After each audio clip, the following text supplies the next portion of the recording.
Welcome back to Free Media. I'm Robby Soave. And I'm Niall Stanage. Well, the government shutdown is here. For now, Democrats are holding out and refusing to go along with Republican desires to fund the government while allowing Obamacare subsidies to expire.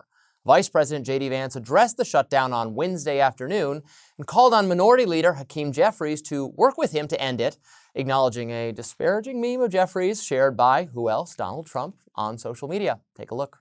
And, poking some fun at the absurdity of the Democrats themselves. I mean, I'll tell Hakeem Jeffries right now, I make this solemn promise to you that if you help us reopen the government, the sombrero memes will stop. And I've talked to the President of the United States about that. Now, to your first question, are we negotiating one-on-one? Are we negotiating in groups? Look, I will go to the U.S. Capitol right now and meet with Chuck Schumer or any Senate Democrat if it helps us reopen the government. Meanwhile, Democratic congressional leadership is facing considerable pressure from the base to deliver a win. And perhaps that creates an opening for someone like Congresswoman Alexandria Ocasio-Cortez. Here was MSNBC's Chris Hayes asking AOC point blank if she is planning to primary Chuck Schumer. Let me ask you this. There are some people I have seen who have the following theory of why Senate Democrats have not cut a deal where they give 8 votes and move along. And that is that Chuck Schumer is worried about a primary challenge from you and is worried about the politics to his left flank. And so because of that worry about a primary challenge, he's going to shut down the government. Ergo, it is AOC's fault that the government's shutting down, or that you're somehow the kind of fulcrum of this. And I want to just ask you straight up, are you planning to primary challenge him? Do you think that's why he's doing this? This is so not about me in this moment. This is about people being able to insure their children. And I will say, because I saw some senators speculating about this, and I saw some Republican members of Congress saying, oh, well, if we have this shutdown, it's because of AOC. Well, if that's the case, my office is open and you are free to walk in and negotiate with me directly. Well, that was quite an intriguing answer, was it not? Yes. I think the question is not whether she decides to primary Chuck Schumer. I think the question is whether she decides to primary Chuck Schumer or is running for president herself.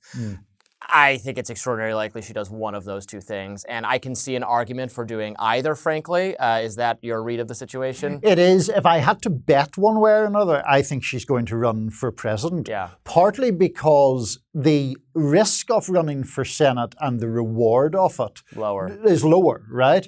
Because even if she is a senator, does she really have more power than she does right now? I mean, her power really derives primarily from her social media following and her, real life following, which enables her to put pressure on people like Chuck Schumer and other more moderate or more centrist Democrats. That doesn't change enormously if she's a senator, really. And she could lose, of course. That's also, Schumer's a pretty wily politician, even though not always, in my view, the most effective one. So I think she is going to run for president. But I think that answer spoke to her own shrewdness, really, in the sense that she just has more power if she leaves the possibility open that she might challenge him. And certainly if you were Chuck Schumer watching that interview, you would be feeling a little uncomfortable. Not happy at all. So we're in the shutdown. I have no idea. My guess is that this will not be a particularly long shutdown. I think we're already seeing some signs that Democrats are going to go along eventually. They are, to be fair to them, in the unfortunate position of, it takes 60 votes to get anything through, but only 50 votes if you're going to do rescission for things. So how can we agree to, vote with you to get the thing you want when you can then use a lower threshold which is a to fair take point. It away? I mean, it's like you can't negotiate and then somebody says, actually, I'll just take that back. I mean, if Robby was designing a system, there would be a very high threshold for votes you needed to make more government and a very low threshold for what you needed to make government go away. So I guess an individual veto to make government go away, and Rand Paul could just do it all the time. Yes, we're living in my libertarian paradise structurally, if not in impact whatsoever. But and for the meantime, Russ Vought has said that if we're just furloughing government workers, maybe we'll make some of those permanent. Although then the Doge ones would not even permanent. A lot of those people have been hired back. So my enthusiasm for cutting government via random mass firings has been dampened by recent events, so I don't know what that's going to amount to.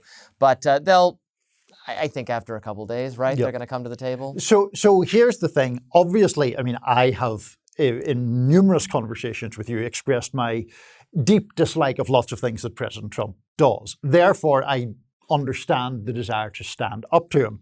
Similarly, on the specifics of it, would I personally prefer there to be more subsidies for people to get Obamacare? I would. Would I prefer fewer cuts to Medicaid? I would. But then I sort of put my analyst hat on and think, do the Democrats have a strong hand here? And it's very hard to argue that they do, really. They are trying to leverage a shutdown to achieve policy goals or legislative goals that they were not able to achieve through the standard legislative process. That tends to be a situation that is a losing situation. In the past, it has been a losing situation when Republicans have tried to use a shutdown for those purposes, including Trump, who last time around tried to use it that way to get funding for his border wall and failed. Including over, like, repealing Obamacare, if you go back to the shutdown that was like 2012. That was a Ted Cruz-inspired shutdown, if I remember correctly. Red, green eggs and ham. Exactly. So those things just don't tend to work. I suspect that what is really happening here is Democrats do need to performatively show resistance because their voters are so enraged. Schumer got into such difficulty back in March when he adopted a more conciliatory or accommodationist position. So there needs to be a show of resistance. But do I see a winning path for Democrats? Not really, because they're trying to use a government shutdown against a party that is broadly hostile to government. So I don't see how that works. Yeah, it's very, your terms are acceptable, that meme. Also, no one is going to remember this. The news cycle moves so rapidly.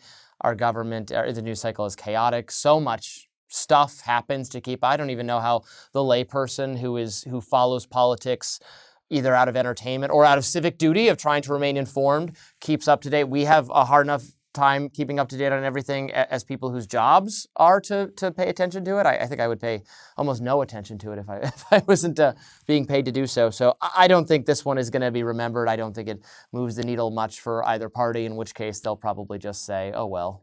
Absolutely. And as time goes by, I think shutdowns generally move the needle less and less, because I think for those people who quite understandably find more interesting things to do with their time than follow congressional minutiae, it's just like, oh, there's a thing that's happening and it'll get resolved. I notice, for example, even the financial markets don't seem especially concerned at all. It's just like, oh, well, there'll be a deal found in some fashion, even if there are a few days of a shutdown. Financial markets are like, keep calm and carry on. Everything's pretty much fine, as our perspective is that everything's on fire, everything's falling apart. Oh my God, tariffs. Oh my God, not tariffs. Oh my God, war. Whatever the policy is, the financial markets are like, no, things are fine. Just buy the market and you'll be fine. How about that? That only goes wrong like once every 15 years. As long as you're young enough, you can make that back over time. Exactly. All right. Thanks so much for joining us today, Niall. And let us know how we're doing. We'll be back with more free media next week. See you then.